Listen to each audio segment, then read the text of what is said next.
Calc students. So we know this is not the best way to be giving you notes. So definitely email us, text us, and let us know what is unclear. I'm going to be giving you some notes that'll help with assignment 5-7, so growth and decay applications. So I think the first thing I want to ask you is, do you remember the double your money problems that you might have seen in advanced algebra?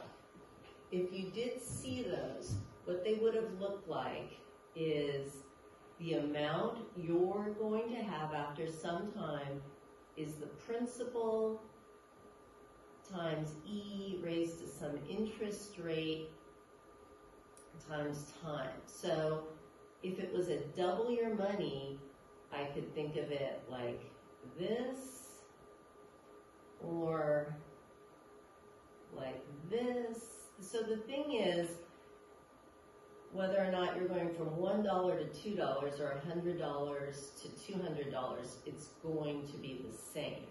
Just how long it takes to double your money. So because we use E for this idea of continuous growth, continuous compounding. So if the rate was 6% written as a decimal, it's going to be 0.06.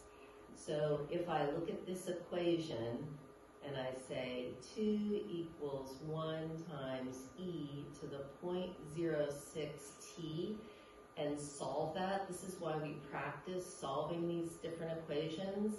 So if I take the natural log of both sides,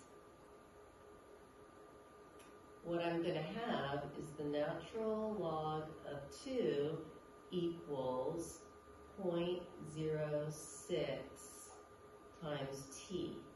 So then if I solve that for t, so the exact answer is this, and the approximate answer, I'm going to use my calculator, okay, and so I'm going to say, when is the natural log of 2, then divided by 0.06, and I'm going to get approximately 11.55 years. So if you were to do this, if the interest rate was higher, if it was something like 10%, then that's going to happen faster. And you could do this if you wanted the same sort of problem, and what you get, then that the time comes out to be approximately 6.9 years. So if you remembered the double your money types of problems, it makes this easier. But if you do not remember those, don't worry, because you can learn this now. So the general formula for all of these growth and decay problems is going to be the same.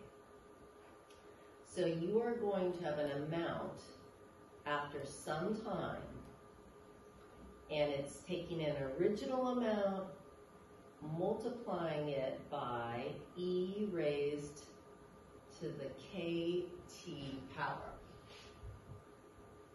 The k, if it's positive, then this is something that's growing. Like the money, when you did the double your money, it was a positive 6% or a positive 10%.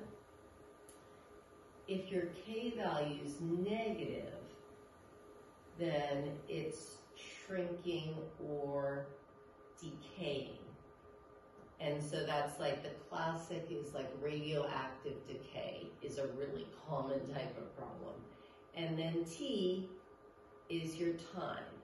And so your k value is going to be, you'll know the unit of time given the problem. Is it minutes? Is it years? And so the problems that we are going to be doing are posted. It's 5-7. And so if we take a look at the first problem, it says the formula the amount you're going to have after some time is 90 times e to the 0.061t. And this models the population of a particular city. And A of t is the population in thousands at t years since the year 2000. So the first question is, what was the population in the year 2000? So the first thing you have to realize is that means when t is 0, because this problem is set up such that it's the years since 2000. So we're going to be doing this assignment 5-7, okay, and so for problem 1, our situation is this city with an increasing population.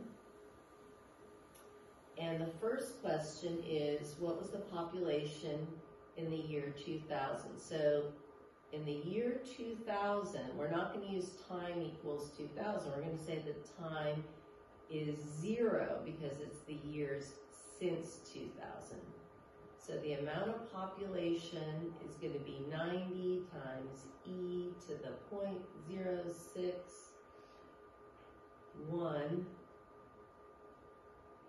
times 0. So we remember that e to the 0 power equals 1. So it's going to be 90. So that's 90,000. Okay, is going to be the population in the year 2000. So then the second question, right, is what is the growth rate? And so that, what it's saying, what is the K value? So the K equals 0.061. So that means the growth rate is 6.1%.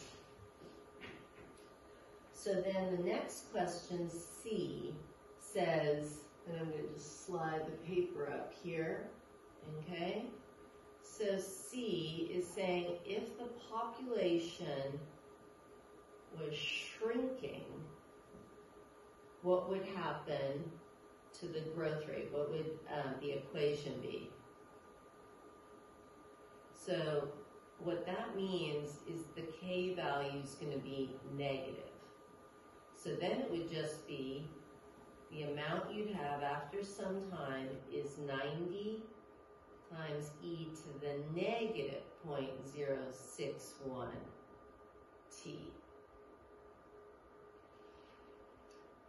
Then question D says, find the population of the city in the year 2020.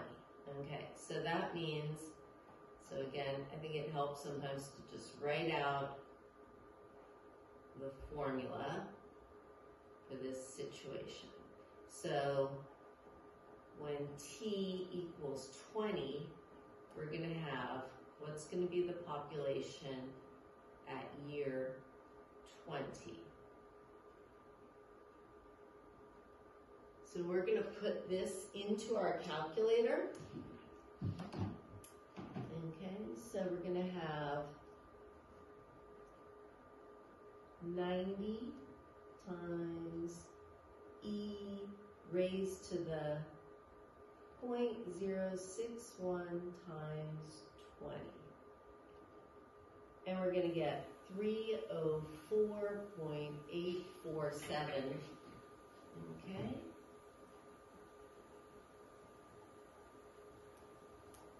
Rounding it to the thousandths place. So that would mean the population is 304.847 thousand. Okay, or you could think of that as 304,847 people. Okay. So then it says, in what year would the population reach 150,000, and you're supposed to find that algebraically. So what we're going to do is we're going to set up an equation. So the equation, sorry about that we're going to set up, and again, you don't have to, but I think sometimes it kind of helps to rewrite this. So they're saying, when will the population reach 150,000? So the only thing we don't know here is the time. It's like the kind of problems where we were solving for the x. So I'm going to divide by 90. Okay, so now I've got, and you can simplify it or not. Okay, and then I'm going to take the natural log of both sides. So, and maybe I should do this again, because that kind of came out a little messy, but what I was doing there is I had 150 equals 90 times e to the 0.061t. So I'm trying to solve for t. So the first thing I'm going to do is I'm going to divide both sides by 90. Okay, so you've got 150 over 90 equals e to the 0.061t. And then you're going to take the natural log of both sides, because that gets the t, it's like trapped up there in the exponent, and it gets it so that you can now solve for it. So the exact answer, and again, I just wrote 150 over 90. I wrote it as 15 over 9. So now the last part I have to do to get that t by itself is divide by 0.061. So the exact answer, it's okay to write something like this, right? You could even simplify the 15 over 9. But then if I want to say approximately how many years that is, I can put it in my calculator, and I'll say the natural log of 15 divided by 9, then divided by 0.061, and that would give me 8.374 years.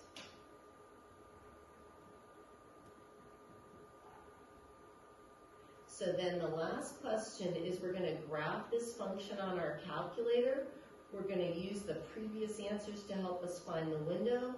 We're going to show a sketch of the graph and label our solutions. So what you'll want to do is go ahead. So this is kind of the years since 2000. So if I have this be 2020, and this will be 2040, okay? And then when I did mine, I had the population, I went like 400, you could think of that as 400,000, 800, okay? And this is the population in thousands. Okay, so this is kind of give you a minute to get this kind of set up. Okay, and what this is going to look like is, so for my window, I'm going to go for this one out to 40, and for my Y max, I'm going to go up to 800, but we know that means 800,000. And then the equation that I'm going to put in is 90 times e to the, and it's 0.061, and then the t, the time, is x. So if you go ahead and graph that, you should see something like that. And we're going to pick this up in a minute in my next video.